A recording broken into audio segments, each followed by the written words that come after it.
Welcome and karibuni to Aroma of Zanzibar. Today we are going to be making mozzarella cheese at home without using rennet.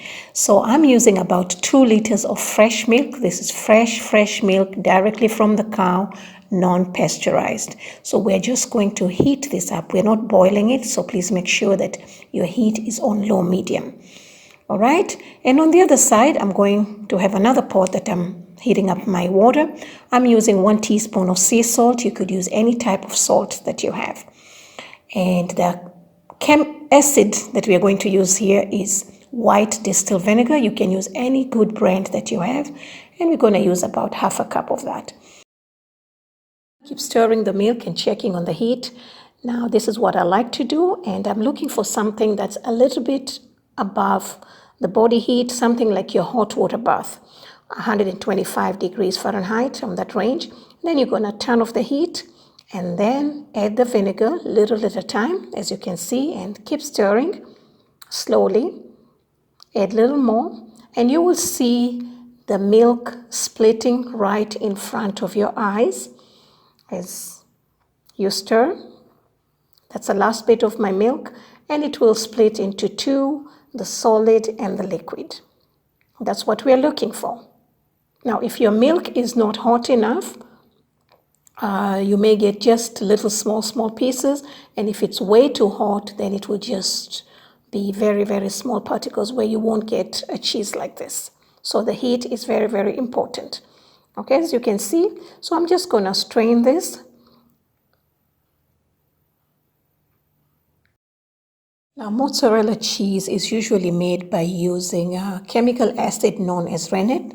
And rennet is found in the stomach line. It's actually extracted from the stomach line of a calf. All right, so I know most of you or many of you do not have access to that. So I decided to learn on how to make the cheese by using vinegar, since I do have access to the fresh milk, the unpasteurized fresh milk, all right? So we're just going to press to remove all the liquid. I'm using my spatula, as you can see, and at the same time, you're just kind of working on the cheese by massaging it gently. It's very easy. The most important thing here you need to control is the heat. Once you know how to control the heat of the milk, then your cheese should be all right. I did this at least 3 times. One time it was too hot and one time it wasn't hot enough. So if it's your first time you're doing it and it does not turn the way you want it, but you still can use it, it's just the texture might be a little bit different. All right, so now I'm going to use my hands and we are going to squeeze all that liquid, at least the maximum, whatever I can, and also at the same time massage and work on the cheese to get that beautiful texture that we're looking for. Okay, so it's very simple. It doesn't take more than 20 minutes to do this. All right, so there's our cheese. And in my bowl here, the hot water that I heated. Now the hot water here is a little bit above the milk.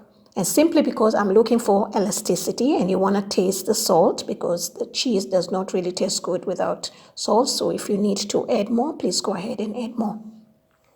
So I'm just going to dip this in the hot water and press it, kind of, I'm working on the cheese, and couple of minutes, and then you're just gonna.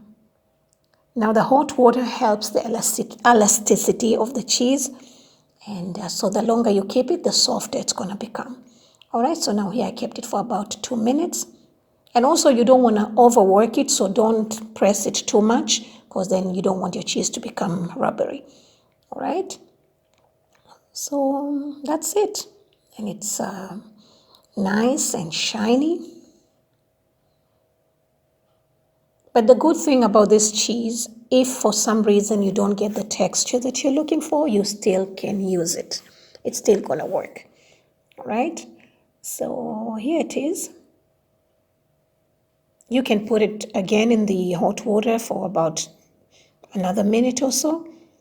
So here's my cheese, and I'm just going to wrap it up and keep it in the fridge for at least 2 hours before you work with it, or you can keep it even up to a month, okay, if it's nicely wrapped. So we're just gonna wrap it up. Unfortunately, on this day when I made the video, it was not the day that I was planning to bake anything, pizza usually. So I'm gonna share with you on my next video, and I'll show you how this cheese works. All right, so I'm just gonna wrap it up. You can wrap it up however you like it. And that's it. It's very, very simple. Now, after 2 hours, that's our cheese over there. And I'm just going to slice it and show you how beautiful it looks.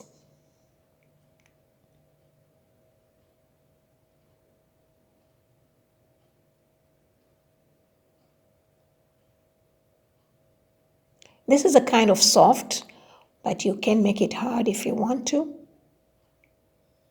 All right, you see how beautiful this is?